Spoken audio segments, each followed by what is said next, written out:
1. Appointment. When John Marlow got a job as a watchman at Harlow Point Lighthouse, he didn't know it would be his last winter. The lighthouse stood on a lonely cliff, girded by storms and perpetual wind. Dry land was far away, and the only way in was by boat, which came once every 2 weeks, and even then, if the weather permitted. The old man who handed him the shift looked like a man who had talked to the sea itself many times. He only chuckled.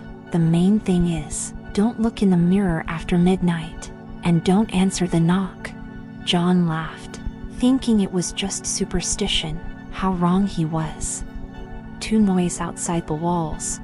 On the 3rd night, at an hour when the sea was turning inky and the wind was howling curses, John heard a noise. It was as if someone was scratching at the door from outside. He went over, shone his flashlight, no one. But on the 4th night, the noise was repeated, only now it was 2 blows on the door, protracted, wet. He opened it and the wind howled in his face, but the air smelled of tide and blood. 3. The window that wasn't. On the 5th night, he noticed the window. It was facing east. John was sure it wasn't in the lighthouse layout. He'd walked past it hundreds of times and never seen it. But now there was a dim light shining in it, and behind the glass was something human, or almost human. It was staring, unblinking. He ran to the 2nd floor. There was no window. 4. The mirror and midnight. That night he remembered the old man's words, and for some reason, against his fear, he sat down in front of the old cracked mirror in the bathroom. At exactly midnight, his face in the mirror changed. His eyes became deeper, his pupils wider, and his mouth stretched into a silent smile. The mouths in the reflection began to move. They're coming up. Go to the door. He dropped the flashlight. When he picked it up, the mirror reflected only him again. 5. Walking upstairs. The 6th night, he didn't sleep. He sat with his rifle and waited for dawn. At 1:20, footsteps sounded on the roof of the lighthouse. Footsteps on the roof of the lighthouse.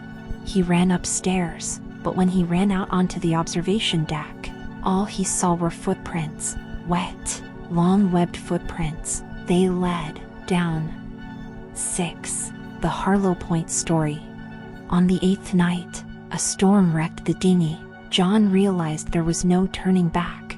He began rummaging through old journals. Among them were faded pages that mentioned the previous caretaker. His name was Tom Cronshaw. The last entry in the journal: they've been knocking for the 3rd night, louder each time. If anyone reading this, don't open the door. Don't open the door for anything. 7. Descending to the basement. On the 9th night, John found a hatch in the kitchen floor. It led to the basement, where there were rusty tanks, old lamps, and cages, chains, traces of blood. On the wall was written in chalk, "You should have fed them."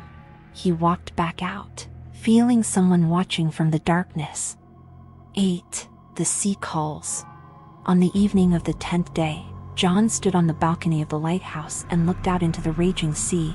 It was whispering, in words, his name. Figures began to rise from the water, tall, covered in seaweed, with long fingers and empty eyes. They walked along the rocks, toward the lighthouse. He locked himself in, but he knew the doors wouldn't save him. 9. The last knock. There was a knock at midnight. 1, then another, then a voice. "John, open up. We're here." He put his hands to his ears, but the knocking grew louder. The door shuddered, then the crevice beneath it began to ooze dark water. When the door was blown off, he screamed. 10. Light bulb. When the boat arrived a week later, the keeper was gone. The lighthouse was empty, but there was a lamp burning at the very top. It flickered in a strange rhythm, 3 short, 1 long. Repetition. The rescue team searched the lighthouse. No bodies, just the writing scratched into the bathroom wall. "They're up." And on the mirror, a palm print, against human anatomy. The fingers were looking down. 1. The inherited house. When his grandmother died, Peter felt neither grief nor relief. Their family had rarely seen her, stern, silent, and dull-eyed. She was disrespected by the children and bewildered by the adults. But now the house in Birdville, old, shabby, with a rotten veranda, was his. He drove there alone, with a suitcase and a coffee from McDonald's. The sun was already slipping toward the horizon, and the house seemed to be absorbing its last rays like a black rag absorbs blood. 2. The carpet in the living room. The house inside smelled of mold, mothballs, and something else stale, musty, as if someone had hidden rotting secrets inside. Peter walked through to the living room and stopped. There was a strange rug on the floor, almost in the center of the room. It was dark green in color, with ornate patterns, and looked too new for this house. Something about it was disconcerting, maybe the way the corners didn't lie flat on the floor, as if there was something underneath it that was alive. 3. Oddities. In the night, Peter woke up to a rustling noise. At first he thought it was mice, then he thought it was the wind, but the sound came again, like someone crawling, from the living room. He went over, turned on the light. Nothing. The rug was just as it had been before, but one corner was raised. Underneath, he could see a gap in the floor, a gap that hadn't been there in the morning. He knelt down and lifted the rug all the way up. 4. A trapdoor down. A trapdoor was revealed beneath the carpet. It was heavy, with an iron handle, covered with dust and cobwebs. It wasn't locked. Peter opened it. The darkness smelled of dampness and something sweet, like old meat. He shined the flashlight, and there was a staircase leading down. Logic told him to shut it all down and forget it, but Peter couldn't. Curiosity pulled harder than fear. 5. The room that isn't there.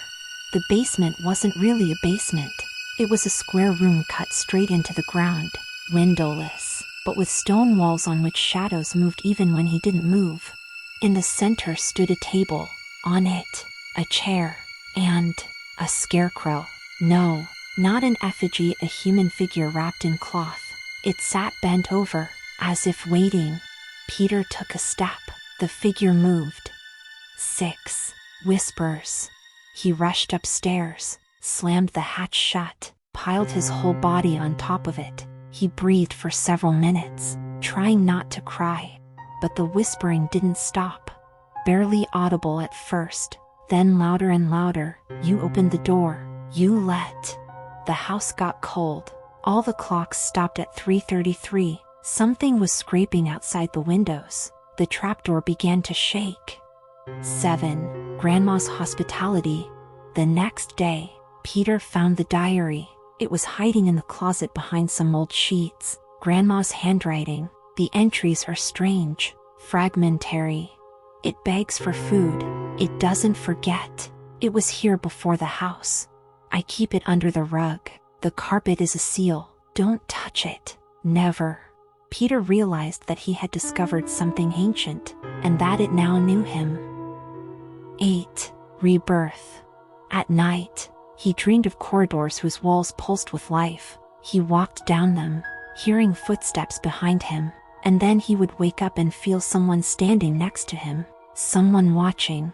One day he woke up with earth under his fingernails, and someone had put a stuffed animal back under the rug, only now it had eyes, and they were watching.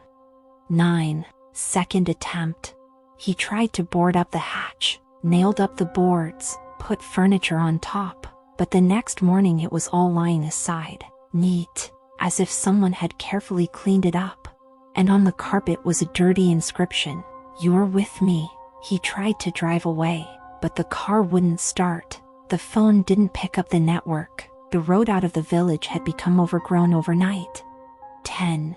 The end of the carpet. Peter realized he had a choice: go down again and finish what he had started, or wait for the room under the carpet to come out. He put on his jacket, grabbed his flashlight and tire iron, and opened the hatch. When he came down, the room was empty. The figure was gone. Only the walls whispered, "Now you." The hatch slammed shut on its own. 11. A new pattern. When a young family moved in 2 years later, they found a rug in the living room, a very beautiful one. New. It had a pattern in the center of which was a face. And in the middle of the night, in complete silence, there was a quiet knock.